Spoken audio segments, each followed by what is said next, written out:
When she joined the office, nothing in my life was ready for the change she would bring. I had worked there for years, buried in routine, moving from my desk to the coffee machine and back like a machine.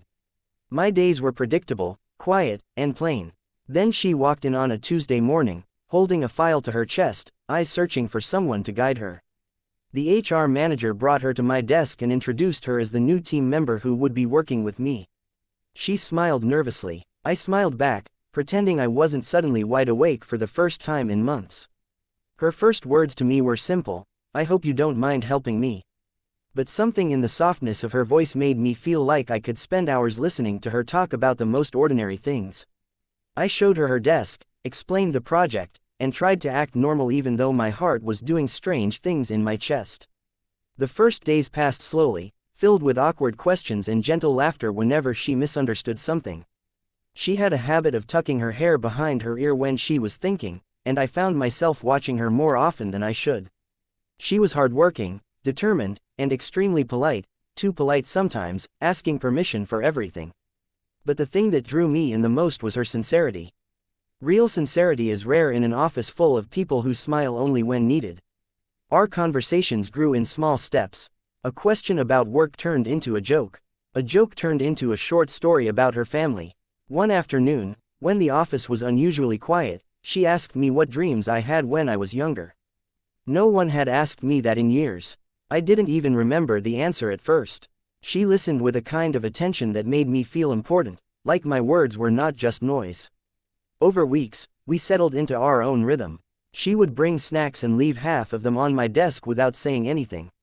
I would bring her tea on long afternoons. We found comfort in each other without planning it. Sometimes she would turn in her chair to ask a question and end up chatting for 10 minutes.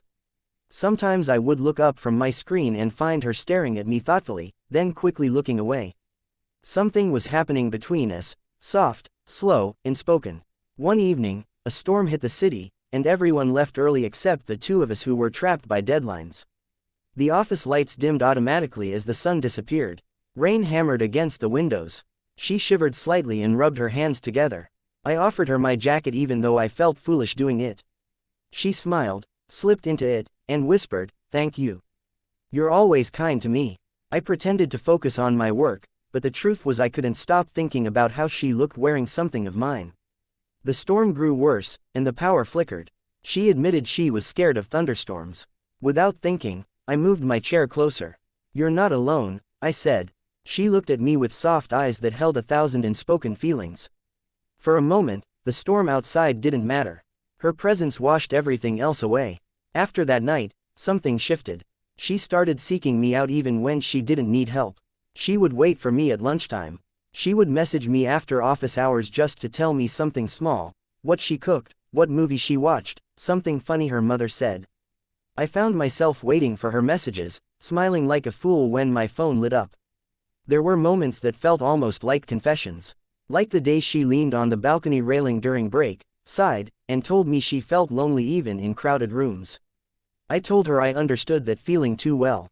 She looked at me then, really looked, and I felt something in her gaze I wasn't ready to name. Or the day she accidentally fell asleep at her desk after a tiring week, and I gently placed a file under her head so she wouldn't wake up with a sore neck. She woke up and saw what I had done, and her eyes softened with a silent gratitude that warmed me for hours. The more time we spent together, the harder it became to hide what I was feeling. But I feared saying anything. An office is not a place where you confess your heart. There are rules, complications, unspoken boundaries. And besides, I didn't want to lose her.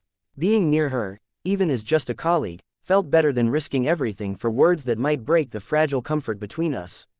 But life has a way of forcing the truth out. One afternoon she came into the office unusually quiet. Her eyes were red as if she had been crying. She sat down, but her hands trembled when she tried to type. I waited a few minutes before asking if she was okay. She tried to smile but failed. Then she whispered, "Can we talk somewhere private?" We slipped out to the rooftop, where the noise of traffic filled the silence between us.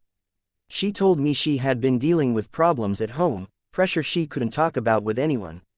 She felt lost, overwhelmed, and tired of pretending she was strong. Her voice cracked, and I gently held her hand without thinking. She didn't pull away. Instead, she leaned closer, her head resting on my shoulder like she had been waiting for that moment. I wrapped my arm around her, not as a colleague, not as a friend, but as someone who cared deeply. She whispered, "You make everything feel safe. I don't know why, but you do." I didn't speak, I just held her tighter. Things changed after that, not dramatically, not overnight, but in small, beautiful ways. She began to trust me with parts of herself she had hidden from everyone else. She smiled more, she laughed at my worst jokes. Her eyes softened whenever she looked at me, and I could feel something blooming between us that neither of us dared to talk about. Then came the night it all became clear. We were finishing a project together, the office empty except for the sound of our keyboards. She yawned and stretched, then looked at me with a tired smile. "You know," she said softly, "my whole day feels different when I see you in the morning." I laughed nervously, unsure how to respond. But she didn't look away. She kept staring, her eyes full of warmth, and then she took a slow breath. "If I say something, will you promise not to make me feel embarrassed?"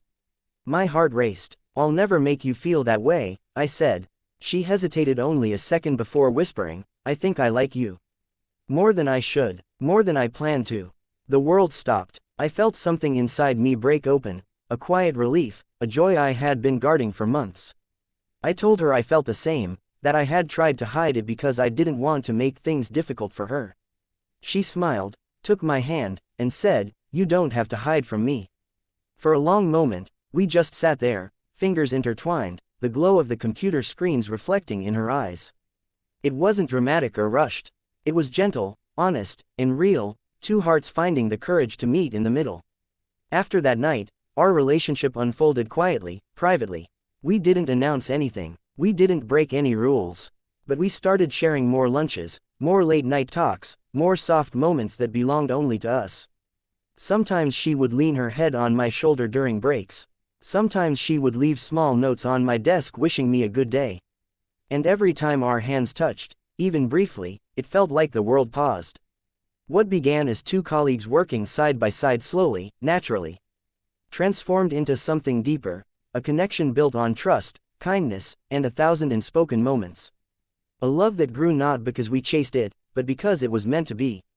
And in that busy office, between files and deadlines and long working hours, we found something neither of us was searching for but both of us were meant to find. We found each other. I hope you enjoy the video. Please subscribe to my channel. Thank you.